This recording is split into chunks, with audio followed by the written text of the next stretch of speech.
আপনাকে সর্বপ্রথম চলে আসতে হবে যশোর জেলার অভয়নগর উপজেলার নোয়াপাড়াতে। নোয়াপাড়া বাস স্ট্যান্ডে নেমে নোয়াপাড়া খেয়াঘাটে যেয়ে খেয়া পারাপার হয়ে যেতে হবে।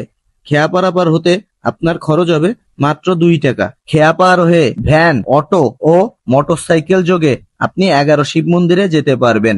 এখান থেকে 11 শিব মন্দিরের দূরত্ব প্রায় 11 কিলোমিটার। আপনারা এখান থেকে একটা ভ্যান রিজার্ভ করে নিয়েই যাবেন। তো জন প্রতি খরচ হবে 30 টাকা।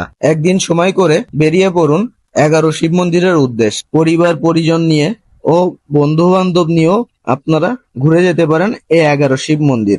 11টি শিব মন্দিরের মধ্যে সর্ব উত্তরের মন্দিরটি মূল মন্দির। মূল মন্দিরের দৈর্ঘ্য 24 ফুট 4 ইঞ্চি ও প্রস্থ 22 ফুট 3 ইঞ্চি। প্রধান মন্দিরের দুই পাশে পূর্ব ও পশ্চিমে 4টি করে মোট 8টি ও প্রবেশপথের দুই দিকে 2টি সহ মোট 10টি অপ্রধান মন্দির রয়েছে। পরবর্তীতে বাংলাদেশ প্রত্নতত্ত্ব অধিদপ্তর এই মন্দিরটির সংস্কার কাজ করেছে। 11টি মন্দিরের রয়েছে 11টি কোষ্ঠী পাথরের শিবলিঙ্গ, যা পরবর্তীতে চুরি হয়ে যায়।